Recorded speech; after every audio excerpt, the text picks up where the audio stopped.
3 लंबी गहरी सांस लेंगे। 3 ओमकार करेंगे। एक लंबा गहरा सांस भर के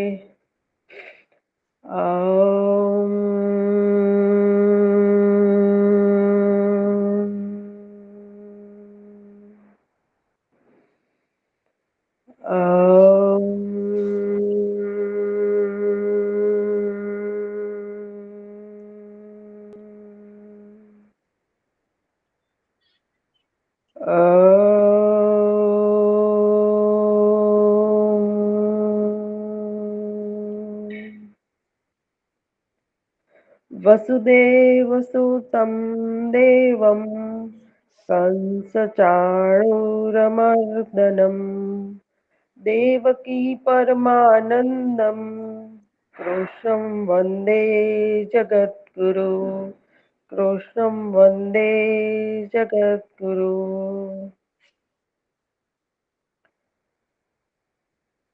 दोनों हाथों को रब करके दोनों आंखों पर रखेंगे। आंखों को अंदर ब्लिंकिंग करेंगे। 3 टाइम ऊर्जा को समग्र शरीर पर दोनों हाथों से ऊर्जा को ग्रहण करेंगे। धीरे से आंखें खोल के जय श्री कृष्ण। जय श्री कृष्ण जी। हरिओम। धन्यवाद। चलो क्लास को स्टार्ट करते हैं। आनंद जी, अनूप जी हरिओम। जानकी जी हरिओम। हरिओम सर। कार्तिकेश्वर जी हरिओम। गुलशन जी हरिओम। सुनीता जी हरिओम। पूजा रानी जी हरिओम। सभी को दीपावली की हार्दिक शुभेच्छा। हरिओम सर। चलो क्लास को स्टार्ट करते हैं। सभी को हैप्पी दिवाली, सभी को शुभकामनाएं दिवाली की। सभी को हैप्पी दिवाली। सभी को दिवाली की शुभकामनाएं। थैंक यू, धन्यवाद जी। धन्यवाद। बस स्टार्ट करते हैं। ठीक है, प्रेजेंट हो रहा है ना सबको स्क्रीन? हाँ जी। हाँ ठीक है। तो जो बस हमारा जो 7 यूनिट बचा है सेकंड पेपर में, ठीक है ना सर, तो एनाटॉमी का टॉपिक कवर कर लेंगे। तो बस बचा क्या है हमारा 7 यूनिट सेकंड पेपर में, ठीक है, तो वो भी कवर हो जाएगा। ग्रुप में पीडीएफ आ गई है, टोटल बनाकर हमने भेज दिया, इंडेक्स वगैरह बनाकर उसका किस प्रकार से हमने नोट्स बनाया करके ना, तो सारा पीडीएफ अच्छे से बनाया है सीक्वेंस वाइज, तो आप उसको पढ़ लेना है ना। चलो यही पीडीएफ है, मैंने शेयर किया ग्रुप में। तो आज हमें पढ़ना यूनिट 7। तो यूनिट 7 में हमें पहले सिलेबस देख लेते हैं ना, सिलेबस क्या है यूनिट 7 का। तो यूनिट 7 में जो मेन टॉपिक जो है वो है योग एवं स्वास्थ्य। योग एवं स्वास्थ्य, तो योग में स्वास्थ्य देखना है हमें, स्वास्थ्य के बारे में पढ़ना है योग, ठीक है। जिसमें टॉपिक है हमारे की WHO के अनुसार स्वास्थ्य की परिभाषा एवं महत्व, स्वास्थ्य के आयाम जैसे कि शारीरिक, मानसिक, सामाजिक और आध्यात्मिक। इस प्रकार से 4 आयाम बताए गए हैं, शारीरिक, मानसिक, सामाजिक, आध्यात्मिक। फिर त्रिगुण की परिभाषा जैसे कि सत्व, रजत, तम, पंचमहाभूत, पंच प्राण तथा स्वास्थ्य चिकित्सा में उनकी भूमिका। तो त्रिगुण की अवधारणा, पंचमहाभूत और पंच प्राण की स्वास्थ्य चिकित्सा में उनकी भूमिका क्या है, ये भी पढ़ना है हमें। पंचकोश एवं षट चक्र की अवधारणा तथा स्वास्थ्य चिकित्सा में उनकी भूमिका, पंचकोश और षट चक्र की। फिर स्वास्थ्य संरक्षण में योग की बचावीय भूमिका, स्वास्थ्य संरक्षण में योग की बचावीय भूमिका।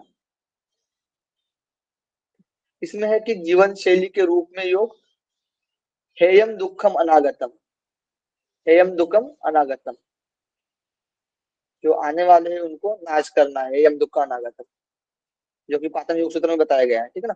रुग्ण स्वास्थ्य के अंतर्निहित कारण, जिसमें तापत्रय एवं क्लेश, रोग की शारीरिक शारीरिक एवं शारीरिक शरीर क्रियात्मक अभिव्यक्ति, यानी रोग जो तापत्रय बताया गया है, ठीक है, उनसे जो शारीरिक और शरीर क्रियात्मक व्याधि कैसे होती है ये बताया गया है, ठीक है, यानी रोग कैसे उत्पन्न होता है। तो व्याधि, आलस्य, अंगमेजत्व और श्वास प्रश्वास, ये शारीरिक है। यहाँ से भी क्वेश्चन आया था सिलेबस में, ठीक है, तो सिलेबस में से भी क्वेश्चन पूछा जाता है, तो सिलेबस को अच्छे से पढ़ना है सीक्वेंस वाइज, ठीक है। ये शारीरिक हुआ। अब मानसिक और भावात्मक में क्या आएगा? मानसिक और भावात्मक अस्वस्थता में ध्यान, संशय, प्रमाद, अविरति, भ्रांति, अलब्धविकत्व, अनवस्थित तत्व और दुख एवं दोर्मनस्य, ये सब चीज आएगी मानसिक में। यहाँ से क्वेश्चन पूछा गया था सिलेबस से, ठीक है ना। अब नेक्स्ट देखेंगे हम आहार, यौगिक आहार। यौगिक आहार के बारे में बताया गया है। आहार का सामान्य परिचय, मिताहार की अवधारणा, पारंपरिक योग ग्रंथों के अनुसार यौगिक आहार का वर्गीकरण, शरीर बनावटी यानी प्रकृति के अनुसार आहार बताया गया है, जैसे कि वात, पीत, कफ और त्रिगुण सत्व, रजत, तम, है ना, जो कि भगवत गीता में बताया गया है। और वात, पित्त, कफ ये आयुर्वेद में बताया गया है। घेरन संहिता में, घेरन संहिता, हठ प्रदीपिका और भगवत गीता के अनुसार आहार की अवधारणा पढ़ना है हमें। तीनों ग्रंथ के दिया है, घेरन संहिता, हठ प्रदीपिका और भगवत गीता। और इनमें आहार की अवधारणा और पथ्य और अपत्या। और योग साधना में यौगिक आहार का महत्व तथा स्वस्थ रहने में इसकी भूमिका। तो यौगिक आहार का महत्व भी पढ़ना है हमें, और स्वस्थ रहने में इनकी क्या भूमिका होती है यौगिक आहार की, जिससे हम हमारे शरीर मन स्वस्थ रहेगा, ठीक है। फिर है स्वस्थ जीवन शैली। स्वस्थ जीवन शैली में यौगिक सिद्धांत, जैसे कि आहार, विहार, आचार, विचार। भगवत गीता में सूत्र है ना, आहार, विहार, आचार, विचार। स्वस्थ जीवन शैली हेतु योग सकारात्मक दृष्टिकोण, जैसे कि पतंजलि योग सूत्र में बताया गया है, मैत्री, करुणा, मुदित, उपेक्षा, सकारात्मक दृष्टिकोण स्वस्थ जीवन शैली हेतु। और बताया गया है भाव और भावनाओं की अवधारणा तथा उनकी स्वास्थ्य एवं सुखानुभूति प्रासंगिकता। भाव और भावनाओं के बारे में बताया गया, स्वास्थ्य और सुखानुभूति की प्रासंगिकता क्या है उनके बारे में, ठीक है। ये सब हमारा ये सिलेबस है, ठीक है। सबको समझ में आ गया होगा सिलेबस। ये सब हमें पढ़ना है पॉइंट वाइज, ठीक है। अब यहाँ पर अनुक्रमणिका है, जो कि हमने उसको सिलेबस को तोड़ दिया है और बनाया आपके सामने, ठीक है। देखिए मुख्य विषय पहले पढ़ेंगे। डब्ल्यूएचओ के अनुसार स्वास्थ्य की परिभाषा एवं महत्व। डब्ल्यूएचओ के अनुसार स्वास्थ्य की परिभाषा एवं महत्व, ये सब पहला पॉइंट देखना है हमें, ठीक है। फिर शारीरिक, मानसिक, सामाजिक, आध्यात्मिक स्वास्थ्य के आयाम, त्रिगुण की अवधारणा, जिसमें स्वास्थ्य और चिकित्सा में भूमिका, पंचमहाभूत, पंचप्राण, पंचकोश, ठीक है। ये सब सिलेबस में पढ़ा अभी हमने, ठीक है। इसका हमने पाठ दिया है। षटकर्म अवधारणा, स्वास्थ्य में योग, इसमें जीवन शैली के रूप में योग, हेयम दुखम अनागतम। फिर रुग्ण, स्वास्थ्य के अंतर्निहित कारण, जैसे कि तापत्रय एवं क्लेश पढ़ना है, इनसे जो दुख होता है, रुग्ण जो होता है, ठीक है ना। योग की शारीरिक एवं शरीर क्रियात्मक अभिव्यक्ति, जैसे कि अंतराय में था ना व्याधि, आलस्य, ठीक है, व्याधि, आलस्य। और विक्षेप स्वभाव में था अंग मेजत्व और श्वास प्रश्वास, ये शारीरिक अभिव्यक्ति है।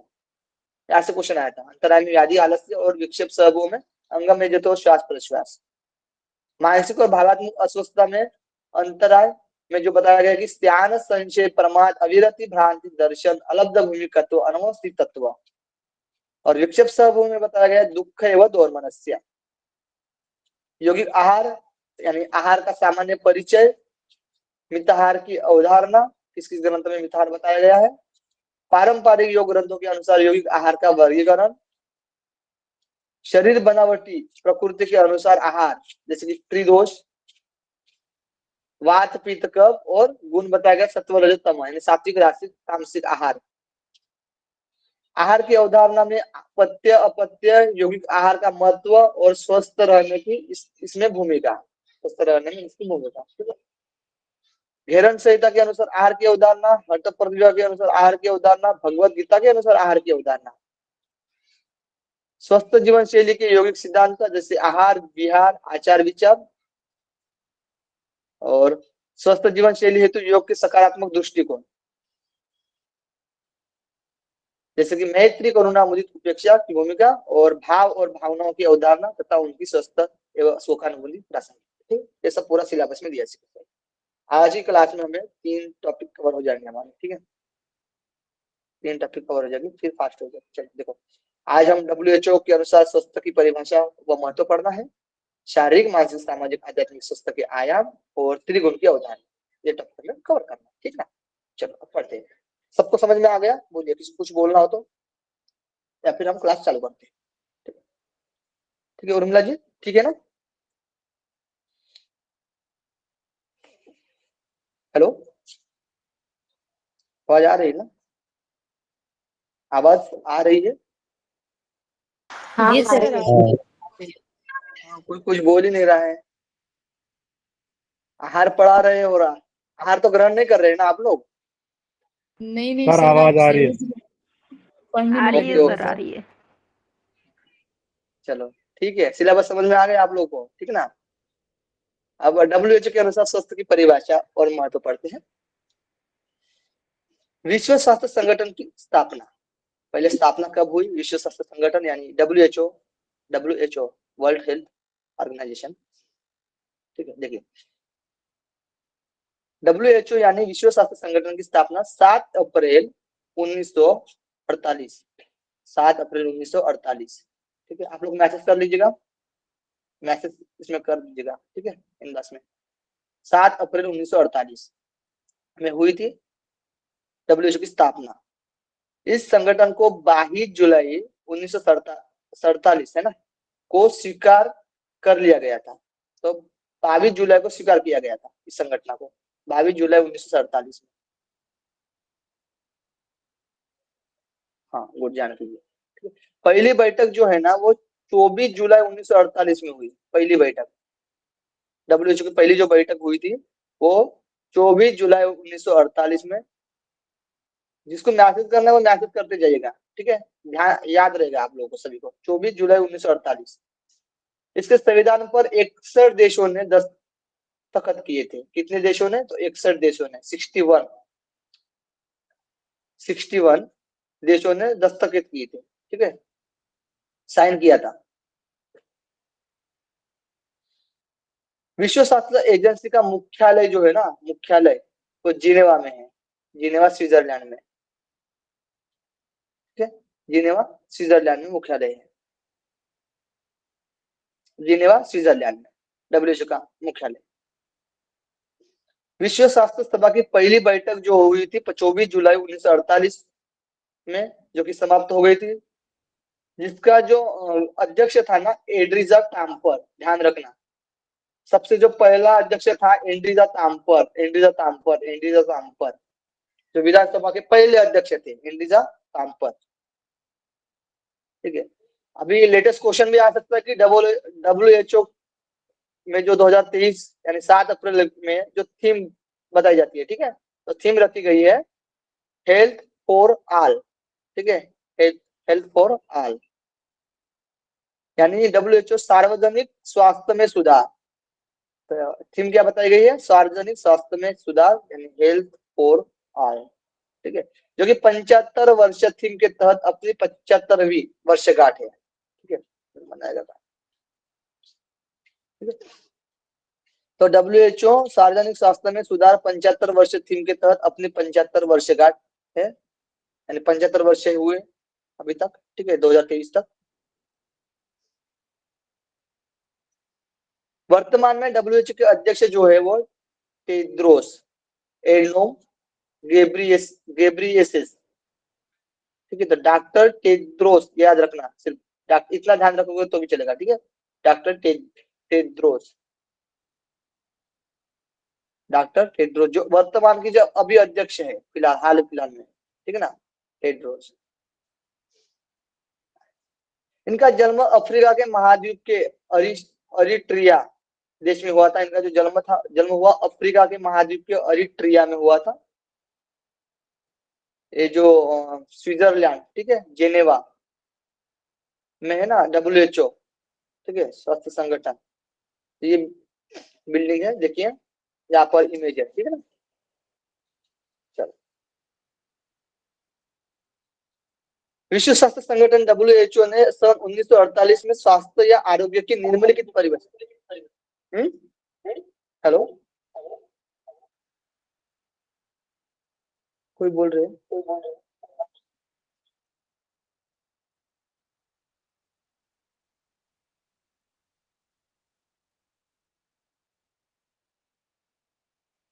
Hello, yes sir. आवाज को सर ठीक है, अब आपकी ही आवाज डबल आएगा। आवाज आ रही है। हाँ हाँ हाँ, अब नहीं आएगी, और इसमें कुछ हो गया था। चलो ठीक है, अब ठीक है आवाज। विश्व स्वास्थ्य संगठन WHO ने सन 1948 में स्वास्थ्य या आरोग्य की निम्नलिखित परिभाषा बताएगी। तो कब बताएगी ये पूछा जा सकता है, क्योंकि एक बार क्वेश्चन आया हुआ था, ठीक है, परिभाषा से रिलेट करके। तो 1948 में परिभाषा दी गई थी, जैसे कि दैहिक, मानसिक और सामाजिक रूप से पूर्णतः स्वास्थ्य होना ही स्वास्थ्य बोला गया है, ठीक है, समस्या विहीन। यानी पूछा जाएगा कि दैहिक, मानसिक और सामाजिक और आध्यात्मिक दिया जाएगा, तो क्या आएगा हमारा आंसर, बताइए, इम्पोर्टेंट है क्या? दैहिक, मानसिक, सामाजिक और आध्यात्मिक आएगा, तो हमारा आंसर क्या रहेगा परिभाषा के अनुसार?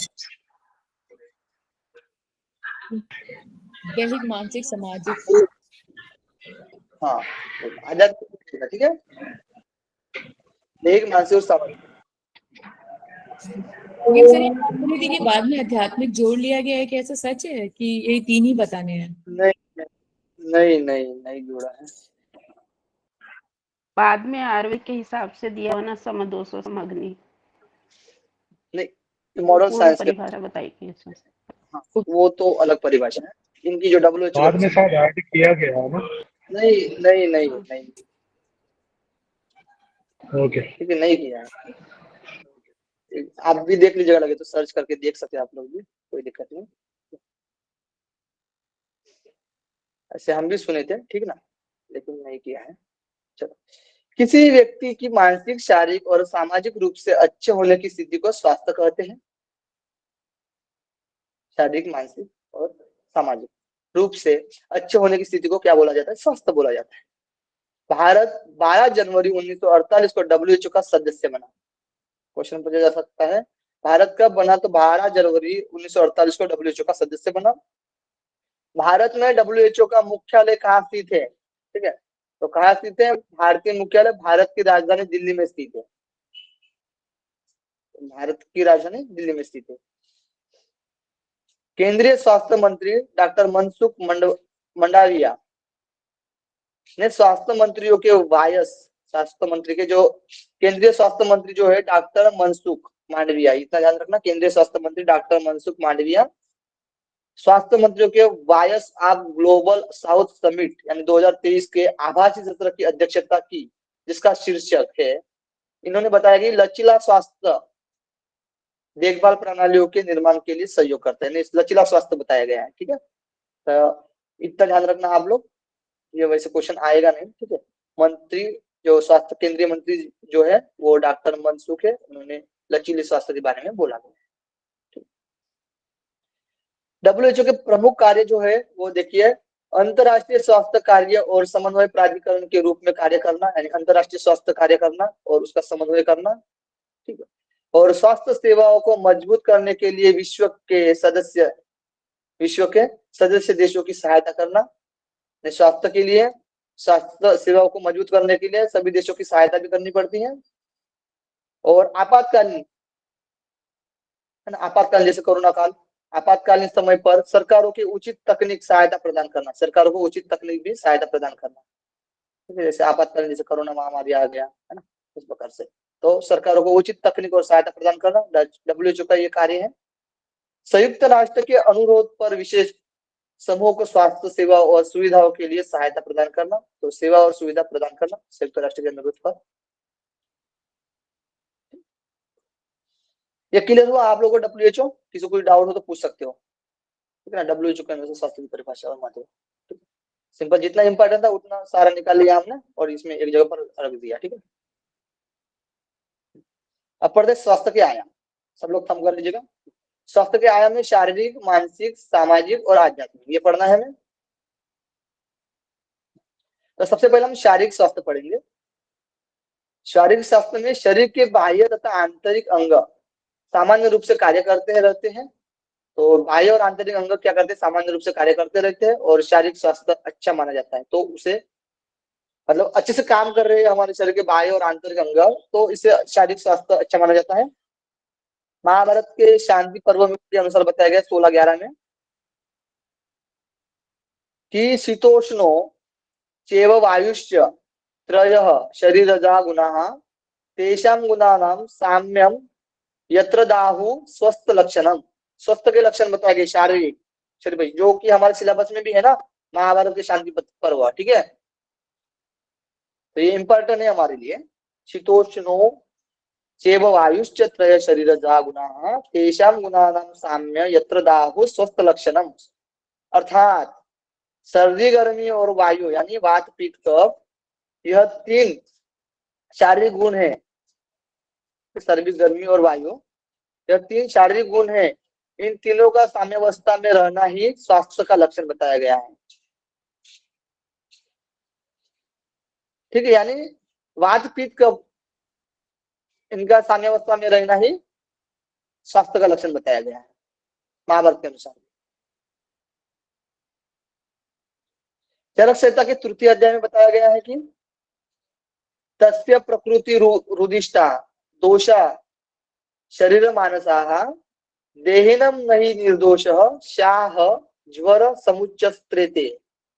यानी शारीरिक और मानसिक दोष ज्वर की उत्पत्ति के कारण है। शारीरिक और मानसिक दोष क्या है, ये ज्वर की उत्पत्ति के कारण है। दोष रहित प्राणी ज्वर कभी नहीं होता है। जो दोष रहित प्राणी होता है उसको कभी ज्वर सताता नहीं है, कभी ज्वर नहीं होता उसको। ठीक है, ये चरक संहिता के तृतीय अध्याय के अनुसार बताया गया है। चरक संहिता के अनुसार, चरक सूत्र के अनुसार और भी बताया गया है कि सर्वमन्यत परित्यज्य सर्वमन्यत परित्यज्य शरीर मनुपालयेत्। अर्थात बोला गया है कि सब कुछ छोड़कर पहले शरीर का पालन करना चाहिए। सही बोला गया है, क्योंकि शरीर सुरक्षित न रहने पर प्राणी शरीर संबंधित समस्त विषयों का समुचित उपयोग नहीं कर सकता। जब हमारा शरीर ही अच्छा नहीं रहेगा तो हमारा मन भी अच्छा नहीं लगेगा ना। मतलब पढ़ाई भी करना हो तो शरीर भी अच्छा रहना चाहिए। कोई भी काम के लिए शरीर अच्छा रहेगा तो सारे काम हो सकते हैं, अन्यथा में तो व्यर्थ ही है ना, तो बड़ा डिफिकल्ट है। तो शरीर अच्छा रहना चाहिए, पहले शरीर तो फोकस, प्राइमरी हमारा शरीर है। चलो, शारीरिक स्वास्थ्य में बाधक तत्व बताए गए। तो शारीरिक स्वास्थ्य में क्या क्या बाधक तत्व, यानी शरीर कैसे रोग होता है, शरीर में कैसे रोग होता है। ठीक है ना, तो स्वाभाविक जो होता है, यानी स्वाभाविक जैसे भूख लगना, ये भी शारीरिक स्वास्थ्य में बाधक ही है, लेकिन भूख लगना ये स्वाभाविक बता रहा है। भूख, प्यास लगना, निद्रा और मृत्यु, ठीक है, ये स्वाभाविक है, ये हमेशा होता ही रहता है ना। आगंतुक यानी आने वाले आते हैं, जो जैसे कि विषैले कीड़े ने काट लिया है ना, कोई बाहरी विषैले कीड़ा रहता है। बाहरी कारण से हाथ पैर टूट जाना, कोई अपघात से हाथ पैर टूट जाना, किसी जानवर द्वारा घायल कर दिया जाना, किसी जानवर ने हमला कर दिया है, तो ये आगंतुक यानी शारीरिक दुख होते हैं।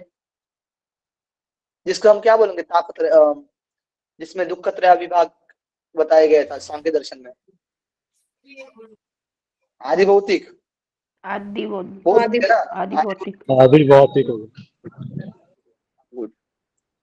मानसिक रोग देखते हैं, जैसे काम, क्रोध, लोभ, मोह, मद, भय, दीनता, पशु आदिता। ठीक है, तो मानसिक रोग जैसे कि काम, क्रोध, लोभ, मोह, मद, भय, दीनता, पशुता आदि, ये मानसिक रोग है। कायिक रोग जो बताया गया कि जो त्रिदोष के न्यूनाधिक से होते हैं, वही शारीरिक ही बताया गया, वो भी शारीरिक है। ठीक है, तो जो कि त्रिदोष के न्यूनाधिक अधिक से होते हैं, यानी त्रिदोष अधिक हो गया या कम हो गया तो साम्यावस्था में नहीं है तो कायिक रोग, शारीरिक रोग होते हैं। स्वास्थ्य के बाधक तत्व। पंडित श्री राम शर्मा आचार्य के अनुसार शारीरिक स्वास्थ्य के बाधक तत्व बताए गए 4। हमारे सिलेबस में भी पंडित श्री राम शर्मा आचार्य क्वेश्चन आ सकता है, इसलिए यहाँ पर नोट किया गया है। प्रकृति के विरुद्ध आचरण, प्रकृति के अनुसार हम नेचर के अनुसार नहीं चल रहे, प्रकृति के विरुद्ध आचरण कर रहे हैं, शरीर के प्रति अत्याचार कर रहे हैं, अच्छा आचरण नहीं कर रहे हैं, मनोविकार और मिथ्याहार, खराब जो आहार होता है, मिथ्याहार जो होता है, ठीक है, ये सब क्या है, शारीरिक स्वास्थ्य में बाधक तत्व है। अब शारीरिक स्वास्थ्य संवर्धन के उपाय बताया गया कि शारीरिक स्वास्थ्य को हम शारीरिक स्वास्थ्य कैसे बनाकर रखेंगे, है ना, उसके लिए उपाय बताया गया है। तो प्राकृतिक जीवन की शुरुआत, प्राकृतिक जीवन की शुरुआत यानी प्रकृति के हिसाब से, है ना, खान पान अच्छे से होना चाहिए प्रकृति के अकॉर्डिंग। आहार को अधिक पीसे छाने तले भुने नहीं होने चाहिए। तो अधिक पीसना, छानना, तला भुना करने के बाद क्या होगा, जो विटामिन है, जो प्रोटीन है, जो कार्बोहाइड्रेट है, जो वसा है ना, जो मिनरल्स है, जो खनिज है, वो तो अच्छे से प्राप्त नहीं हो पाएगा। तो पीसे छाने तले भुनेंगे तो निकल भी जा सकता है ना वो, है ना। इसलिए आहार को अधिक पीसे छाने तले भुने नहीं चाहिए। फल और सब्जियां का प्रयोग, फल और सब्जियों का प्रयोग करना चाहिए, आहार में अच्छा स्वस्थ रहेगा। और स्निग्ध भोजन भी करना चाहिए, चिपचिपा स्निग्ध भोजन। और योगाभ्यास एवं व्यायाम करना चाहिए, योगाभ्यास तो करना ही है। ये शारीरिक स्वास्थ्य संवर्धन के उपाय। ठीक है, शरीर कंप्लीट हो गया। अब मन पर आते हैं। ठीक है, किसी कुछ डाउट नहीं ना, हम कर लीजिएगा। श्वेता जी, उर्मिला जी, पूजा जी, आरती जी, जानकी जी, आयुषी जी, शालिनी जी, कार्तिकेश्वर जी, सनातन जी, सब लोग थम करिएगा। मीना जी, अनूप जी, शेजल जी। ओके, मानसिक स्वास्थ्य पढ़ते अब हम। मानसिक स्वास्थ्य, हाँ, वीरा किशोर जी, WHO के अनुसार मानसिक स्वास्थ्य का संबंध केवल व्यक्ति से ही नहीं, मतलब मानसिक स्वास्थ्य का संबंध केवल व्यक्ति से ही नहीं होता, बल्कि व्यक्ति के समुदाय से भी होता है, समुदाय से भी होता है। जैसे जीवन शैली, कार्य पद्धति, धनोपार्जन के तरीके, व्यय के तरीके, कितना हम खर्चा कर रहे हैं, प्रसन्नता प्राप्त करने के तरीके, जिनमें स्थायित्व तथा सुरक्षा निश्चित होती है। ठीक है, ये सब चाहिए हमें, इससे हमारा मन भी अच्छा रहता है। आयुर्वेदिक चिकित्सा पद्धति में मन कायिक आधार पर समग्र को परिभाषित करता है, यानी मन और कायिक आधार पर दोनों को लिया है, शरीर को नहीं तो मन को भी, मन और शरीर को भी, दोनों को समग्र परिभाषित करता है। महर्षि सुश्रुत के अनुसार बताया गया है कि स्वस्थ व्यक्ति वह है जिसके दोष, अग्नि, धातु आदि साम्यावस्था में हो, तथा जो आध्यात्मिक, कायिक तथा मानसिक रूप से प्रसन्न हो। एक सूत्र आता है ना, समदोष, समअग्नि, समधातु, मलक्रिय, प्रसन्न आत्मेन्द्रिय मन, शुद्ध स्वास्थ्य इत्यादि। ठीक ना, यही श्लोक है इसमें महर्षि सुश्रुत के अनुसार। जी यही है। मानसिक स्वास्थ्य में व्यवधान, आयुर्वेदाचार्य चरक के अनुसार मानसिक स्वास्थ्य में व्यवधान क्या होता है। तो देखिए, तमस और रजस, सत्व को छोड़ दीजिएगा, तमस और रजस दोषों द्वारा उत्पन्न विविध मानसिक विकार, जैसे कि काम, लोभ, मोह, ईर्ष्या, मद, शोक, चिंता आदि, ये सब तम और रजस से प्राप्त होते हैं, आयुर्वेद चरक के अनुसार बताया गया है। जब यह सामान्य मात्रा में रहते हैं, ठीक है, सामान्य मात्रा में, साम्यावस्था में तो ठीक है रहते, तो व्यक्ति को नुकसान नहीं पहुंचाते, बराबर है ना। लेकिन इनकी असामान्य मात्रा, यानी सामान्य से नहीं, असामान्य मात्रा है, ठीक है, असामान्य मात्रा हो रही है, मात्रा में वृद्धि होगी तो क्या होगा, मानसिक रोग पैदा होते हैं। वही इस सेंस से, यानी त्रिदोष का बैलेंस, ठीक है, यानी तमस और रजस ये भी बैलेंस होने चाहिए हमें अच्छे से, और सत्व भी, सत्व रजतम, ठीक है। मानसिक रूप से स्वस्थ व्यक्ति की विशेषता, तो आत्म मूल्यांकन यानी सेल्फ इवैल्यूएशन, खुद का मूल्यांकन करता हो अच्छे से, खुद को जानता हो अच्छे से, इवैल्यूएशन करता हो, है ना। सही व गलत का ज्ञान या सामाजिक विवेक, सही गलत का ज्ञान यानी नैतिक, नित्य अनित्य को जानता है। Knowledge of the right and wrongs are social sense, समायोजन शक्ति यानी एडजस्टमेंट पावर, ये मानसिक रूप से स्वस्थ व्यक्ति की विशेषता बता रहे हैं हम, ठीक है ना। जीवन के प्रति यथार्थवादी दृष्टिकोण, जैसे रियलिस्टिक विजन ऑफ लाइफ, सुरक्षा की पर्याप्त भावना, क्वाइट फीलिंग ऑफ सिक्योरिटी,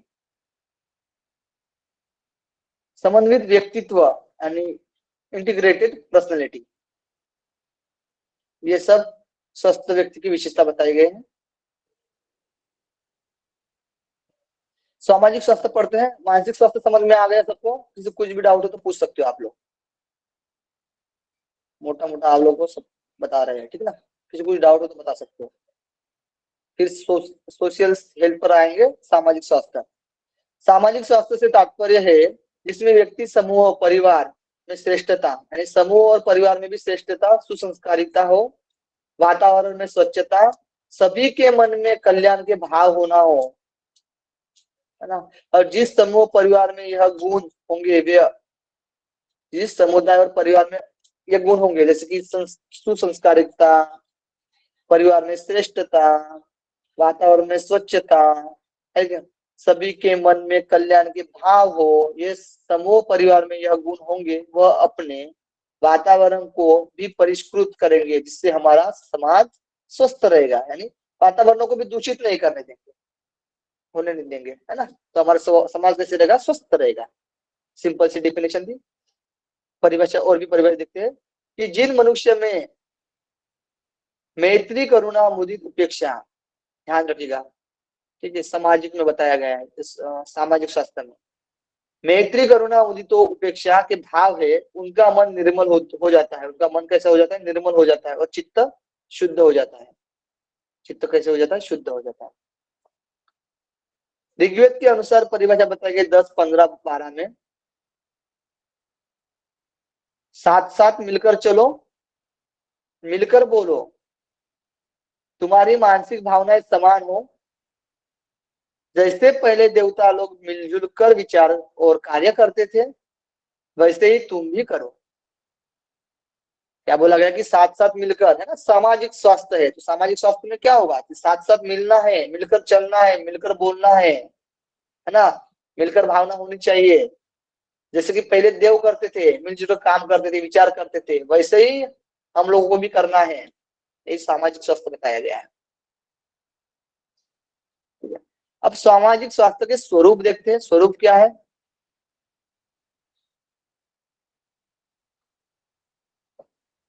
आपसी सामंजस्य, आपसी सामंजस्य, दया, करुणा, स्नेह, बुराइयों से लड़ने की क्षमता, त्याग, तपस्या, समर्पण भाव, सेवा के लिए तत्परता आदि का समावेश जिसमें होगा, उस समाज का स्वरूप स्वस्थ, सुंदर दिखाई देगा और राष्ट्र भी उन्नति करेगा।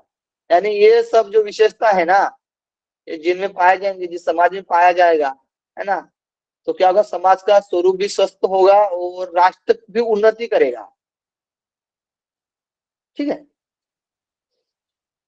सामाजिक स्वास्थ्य के बाधक तत्व देखते हैं। बाधक तत्व क्या हो सकते हैं समाज में, तो बोला गया है कि जन स्वास्थ्य की समस्या, है ना, जन स्वास्थ्य की समस्या, अपराध और युद्ध, जो कुछ अपराध युद्ध चलता रहता है बाहर देश में, है ना, तो सभी जगह पर अपराध और युद्ध चलता ही रहता है।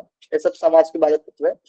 बढ़ती हुई जनसंख्या, जनसंख्या भी बड़ा कारण है यहाँ पर, बहुत बड़ा कारण है। संयुक्त परिवार का टूटना, अच्छा परिवार जो संयुक्त परिवार है उसका भी टूटना, अलग बिखरना। आय से ज्यादा व्यय, यानी कमाई, तो जो बोला गया है ना, उसमें एक मूवी है ना, खर्चा रुपया और आमदनी आमदनी खर्चा रुपया। ठीक है, तो आय से ज्यादा व्यय हो रहा है, संतान अभिभावकों के बीच स्नेह संबंध टूटना। तो संतान अपने जो संतान है, अभिभावक अपने जो लोग रहते हैं, है ना, उनके बीच स्नेह संबंध टूट जाना, ये भी सामाजिक स्वास्थ्य के बाधक तत्व बताए गए हैं। ठीक है। अब सामाजिक स्वास्थ्य के साधक तत्व, साधक क्या तत्व है? तो स्वाध्याय करना, स्व का अध्ययन, स्वाध्याय करना चाहिए, सेवा भावना करनी चाहिए, समाज के, है ना, समाज में पढ़ रहे हैं, समता का भी भाव होना चाहिए, शिष्टाचार, अच्छा आचरण होना चाहिए, शिष्टाचरण होना चाहिए, सामूहिकता होनी चाहिए। ठीक है, सामूहिक ये सारे तत्व यहाँ पर आपको समझ में आ गया होगा। बेसिक था, बिल्कुल सिंपल था। ठीक है, सामाजिक स्वास्थ्य, सोशल हेल्थ, हम कर लीजिएगा श्वेता जी, आयुषी जी, गुड। अब आध्यात्मिक स्वास्थ्य पढ़ते, स्पिरिचुअल हेल्थ। अध्यात्म स्वास्थ्य वह होता है जिसमें व्यक्ति स्वयं में स्थिर होता है। तो अध्यात्म स्वास्थ्य किसको बोला गया है? जो कि व्यक्ति स्वयं में स्थित है, शरीर तथा मन के पोषण के साथ साथ आत्मा का भी पोषण करता है।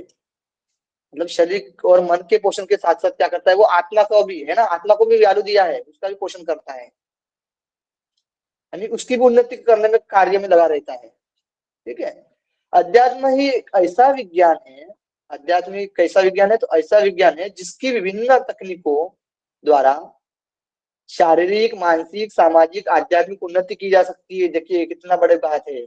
मतलब अध्यात्म ऐसा विज्ञान है जिससे हम शरीर, मन और सामाजिक और साथ साथ आध्यात्मिक भी उन्नति कर सकते हैं। तो ये सारी चीजें आ सकती है, आध्यात्मिक की तरफ ओढ़ना चाहिए सबको, है ना। चलो, आध्यात्मिक स्वास्थ्य के अंतर्गत हमारे भाव, विचार, संवेदनाएं, संकल्प, चरित्र आदि का समावेश होता है।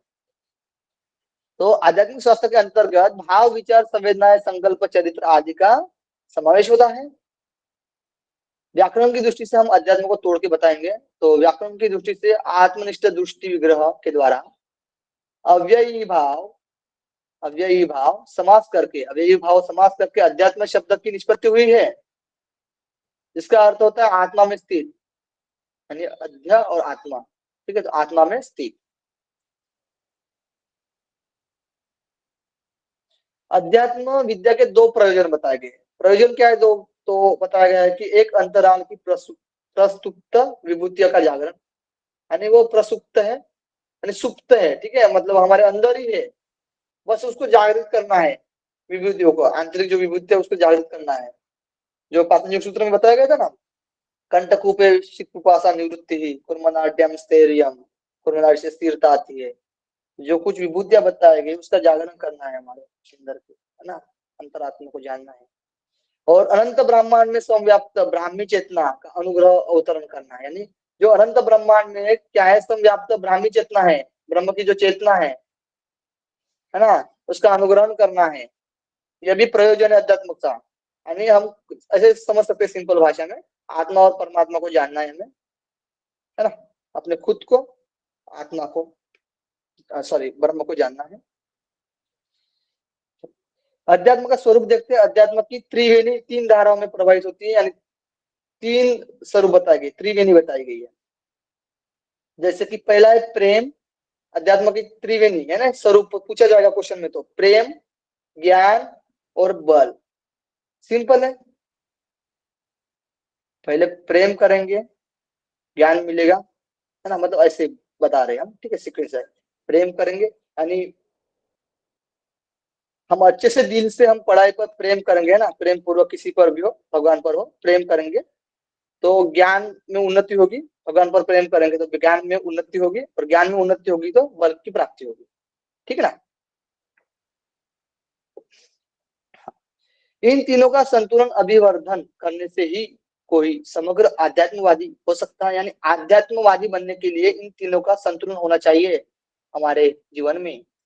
प्रेम, ज्ञान और बल, ये चीज हमारे अंदर होनी चाहिए, है ना, इसका हमें पालन करना चाहिए। चलो, आध्यात्मिक स्वास्थ्य के बाधक तत्व पढ़ते हैं। अब बाधक तत्व क्या हो सकते हैं? तो स्वयं पर विश्वास न होना, तो खुद पर विश्वास होना चाहिए, आत्मविश्वास होना चाहिए, है ना, आत्मविश्वास होना चाहिए। आत्मबोध न होना, आत्मबोध होना चाहिए। स्वार्थी भाव होना, स्वार्थी भाव होगा तो ये बाधक तत्व है, ठीक है। काम, क्रोध, लोभ, मोह, अहंकार, ये सब आध्यात्मिक में, मतलब आध्यात्मिक में उन्नति करने में ये रोकते हैं, बाधक तत्व है। काम, क्रोध, लोभ, मोह, अहंकार, उस परम सत्ता पर भी विश्वास न करना, ये भी बाधक तत्व है। आध्यात्मिक जीवन में कभी सफल नहीं हो पाएंगे। अब पढ़ते आध्यात्मिक स्वास्थ्य में सहायक तत्व क्या है। तो आत्मज्ञान, ब्रह्म ज्ञान, तत्व ज्ञान यानी तत्व का, और सद ज्ञान, सत्य का ज्ञान, सदज्ञान। आत्मज्ञान, ब्रह्म ज्ञान, तत्व ज्ञान, सद ज्ञान, ये सब आध्यात्मिक स्वास्थ्य में सहायक तत्व बताए गए हैं। इनका हमें पालन करना चाहिए, ठीक ना। तो आप लोगों को समझ में आ गया, जो कि WHO की परिभाषा, महत्व पढ़ा हमने, और आयाम पढ़े हमने, स्वास्थ्य के आयाम, जो कि शारीरिक, मानसिक, सामाजिक और आध्यात्मिक, ये चारों को पढ़ लिया हमने। ठीक, क्लियर हो गया। किसी कोई डाउट हो तो पूछ सकते हो, अन्यथा अब नेक्स्ट पढ़ेंगे। पूजा रानी जी, उर्मिला जी, सब लोग थम करते जाना कि एक्टिव हो आप, समझ में आएगा। आयुषी जी, शन जी, मीना जी, कार्तिकेश्वर जी, शंकर जी, सेजल जी, सनातन जी, श्वेता जी, आनंद जी, गुलशन जी, जानकी जी, मनीषा जी, गुड सभी। अब त्रिगुण की अवधारणा पढ़ते हैं। वैसे सर ने पढ़ा दिया है, ठीक है, भगवत गीता।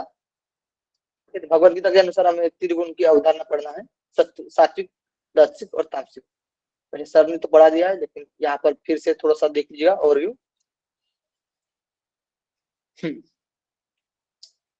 स्वभाव यानी नेचर, नेचर में यानी सात्विक नेचर क्या हो सकता है। सात्विक, राजसिक और तामसिक। आपको स्क्रीन तो दिख रहा है ना बराबर से। तुम जी करना सर। ठीक ओम है। जी दिख रहा है, बराबर दिख रहा है ओम। हाँ, तो सत्व गुण में बताया गया है, देखिए इसमें पढ़ते हम, ठीक है। सत्व गुण में बताया गया है निर्मल जो नेचर होता है, ठीक है, जो स्वभाव होता है सत्वगुण का, वो निर्मल, प्रकाशवान, किसी का माइक म्यूट कर दीजिएगा, ठीक ना, विकार रहित, विकार रहित, सुख और ज्ञान अभिमान, यानी ज्ञान अपने से मिलकर होता है, यानी ज्ञान के अभिमान से बांधता ही है, ठीक है, यानी ज्ञान को बांधता है अभिमान से, ठीक है, ज्ञान के अभिमान से, तो ये मिलकर है, ठीक है। निर्मल, प्रकाशवान, विकार रहित, सुख और ज्ञान अभिमान, ज्ञान के अभिमान से बांधता है। और रजोगुण में देखते स्वभाव, तो कामना एवं आसक्ति, कामना में, आसक्ति में पड़ा है। कर्म हेतु प्रेरित करना, कर्म करने के लिए प्रेरित करना, इसमें श्लोक बताया गया है, रज कर्मणि भारत। गीता में इसमें बताया गया है, जो स्वभाव बताया गया ना, ये गीता के 14वें अध्याय है। 14वें अध्याय का नाम क्या है, गुणत्रय विभाग योग, है ना। उसका 6वां श्लोक बताया गया है इसमें सत्वगुण में, और रजोगुण में 14वें का 7वां, 8वां, 9वां, सॉरी इसमें 7वां है, ठीक है, 7वां है। और तमोगुण में बताया गया है गीता के 14वें अध्याय का 8वां और 9वां, ठीक है।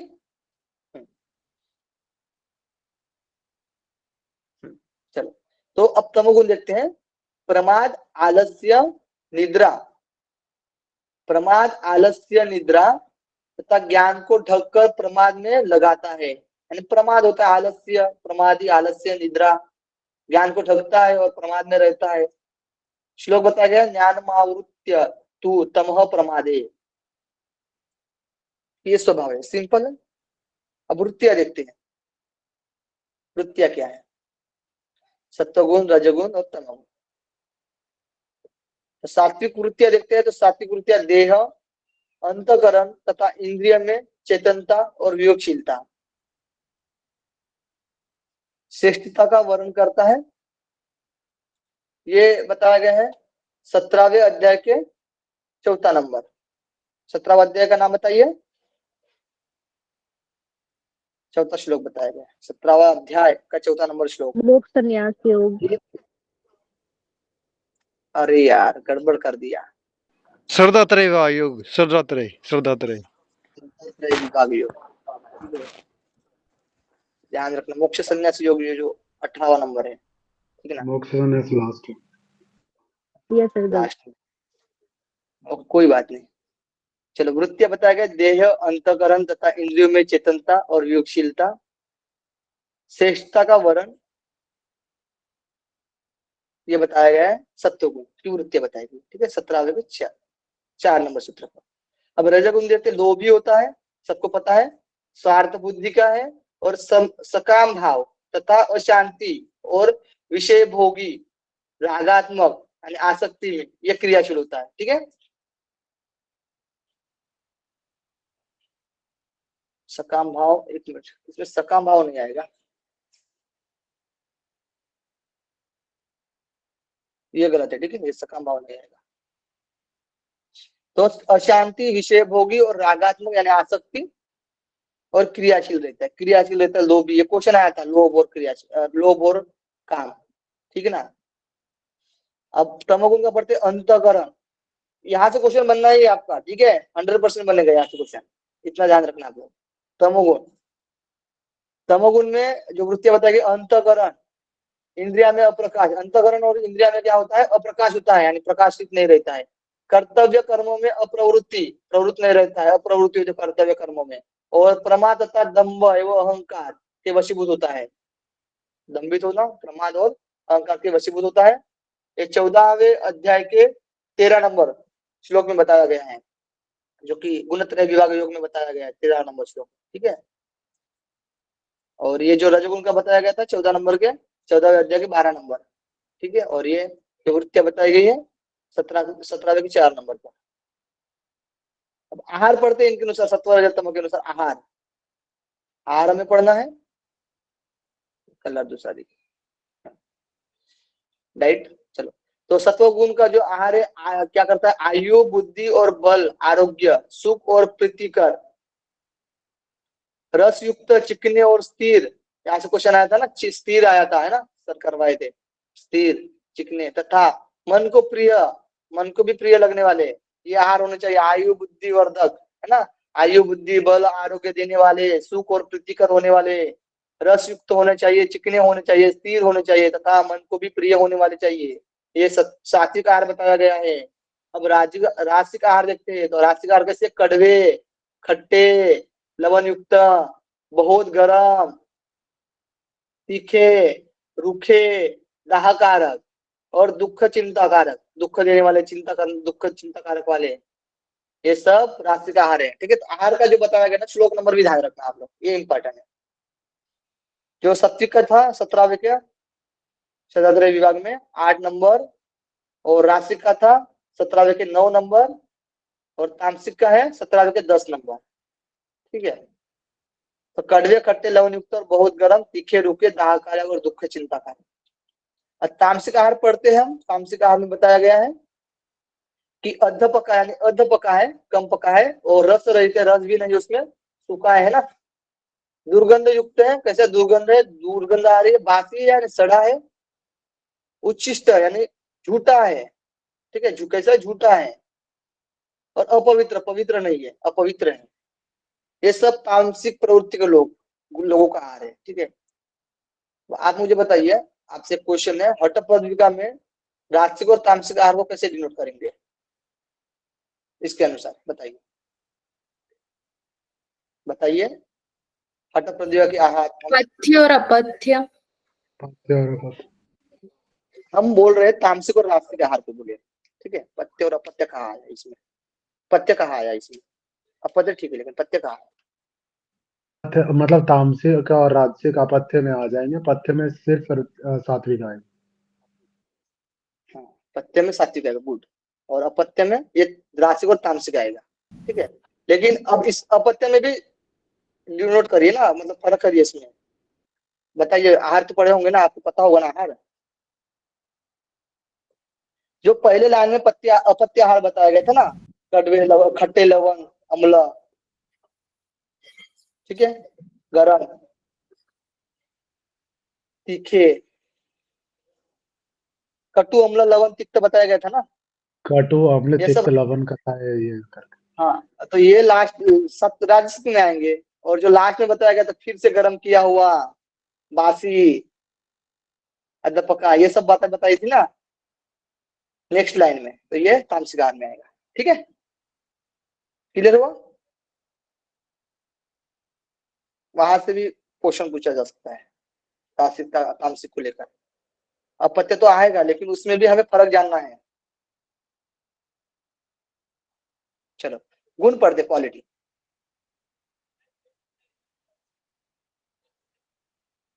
क्वालिटी पढ़ते गुण, तो परोपकारी करना, दूसरे के उपकार करने वाला परोपकारी।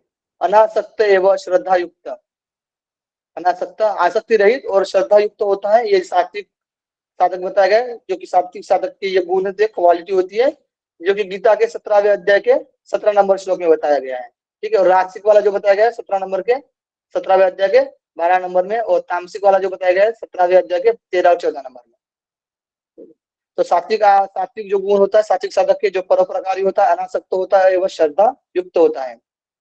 और राजसिक जो होता है वो दम्भाचारण, दम्भित होता है, दम्भाचारण करता है। ठीक है, यानी पाखंडी होता है, कामी होता है, स्वार्थी, अपने हित वाला होता है, स्वार्थी होता है, अनिश्चित एवं क्षणिक फल वाला होता है, अनिश्चित एवं क्षणिक फल वाला होता है। तामसिक में पढ़ेंगे तो तामसिक अज्ञान, आलस्य, जड़ता, प्रमाद, नास्तिक, मूढ़ता, हट्टी, ठीक ना। और बोला गया है कृतघ्न यानी अपमान करने वाला, कृतघ्न यानी अपमान करने वाला, एवं अश्रद्धा, श्रद्धा से रहित, अश्रद्धा। ये सब तामसिक साधक की क्वालिटी है। कर्म पढ़ते हैं, कर्म पढ़ेंगे। कर्म जो सात्विक कर्म होता है, सात्विक साधक के कर्म जो होता है, समदृष्टि, राग द्वेष आदि से मुक्त, राग और द्वेष से मुक्त होता है। रागानुशय सूत्र था ना पतंजलि सूत्र में, दुखानुशयी, रागानुशयी, द्वेष, क्या बताया गया था? राग द्वेष आदि। सुखानुशयी राग दुखानुशयी द्वेष। ये दूसरे पद का है। तो सातों सुखानुशयी आठवां राग, जी। राग बताया गया, यानी सुख के प्रति ये राग है ना, आसक्ति है। जब सुख मिलेगा तो आसक्ति होती रहती है ना, आसक्ति। और द्वेष, दुखानुशय द्वेष यानी भागना होता है उसमें से, द्वेष होते रहता है। दुख होगा तो द्वेष करते रहते हैं, और राग होगा तो यानी सुख होगा तो आसक्ति रहती है। ठीक है, रहित होना, तो इनसे रहित हो जाता है, ये सात्विक गुण बताया गया है। तो क्वेश्चन आ सकता है, वो सूत्र दिया जाएगा सूत्र का, है ना, राग द्वेष वाला। ठीक है, तो ये सब सात्विक, उससे रहित। धैर्य और उत्साह से युक्त, धैर्य और उत्साह से युक्त होता है, और हर्ष और शोक आदि से, आदि विकारों से रहित होता है। हर्ष और शोक, अच्छी प्राप्ति भी और शोक भी, दुख भी, है ना, शोक भी होना। हर्ष और शोक का आदि दुखों से रहित होता है, आदि विकारों से रहित होता है। ये सात्विक व्यक्ति के कर्म बताए गए थे। अब तामसिक व्यक्ति के पहले, उसके पहले इसमें अध्याय देख लेते हैं, जो कि 18वें अध्याय के मोक्ष संन्यास विभाग योग में 18वें अध्याय के 36 और 37, 36 से 37 में बताया गया था।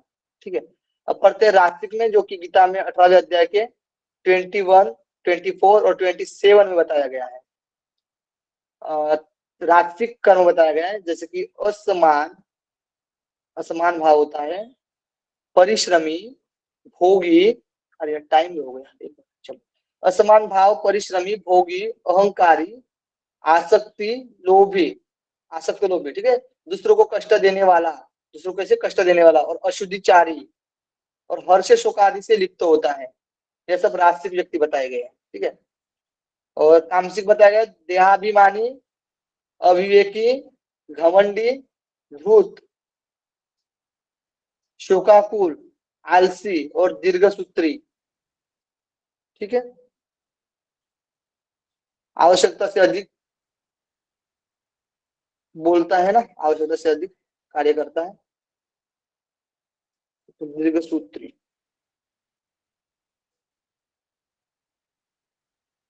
चलो आवश्यकता से अधिक देर बोलना, ठीक है, दीर्घ सूत्री, आवश्यकता से अधिक देर नहीं बोलना चाहिए, ठीक है ना। चलो गीता के 18वें अध्याय के 12, 25 सॉरी 22, 25 और 28 में बताया गया है। ये सब तामसिक कर्म बताया गया, तामसिक साधक के। बस 2 ही बचा, कंप्लीट कर लेते हैं, बस 5 मिनट दे देते सर जी, गुलशन सर जी, ठीक है। चलो धर्म पढ़ते हैं, रिलीजन। सात्विक जो धर्म होता है, सात्विक व्यक्ति का भक्ति, मन की प्रसन्नता, आत्मानुभूति, परम शांति, तृप्ति, तृप्ति होना, आत्यांतिक आनंद, आंतरिक आनंद, परमात्मा में निष्ठा, ये सब सात्विक धर्म बताया गया, सात्विक व्यक्ति के धर्म, जो कि गीता के 18वें अध्याय के 36 और 37 और विवेक चूड़ामणि के 1 से 19 119 के सूत्र में बताया गया है, सेम, ठीक है। ध्यान रखना धर्म में जो सात्विक जो धर्म बताए गए हैं, ठीक है, भक्ति, मन की प्रसन्नता, आत्मानुभूति, परम शांति, तृप्ति, आत्यंतिक आनंद और परमात्मा में निष्ठा।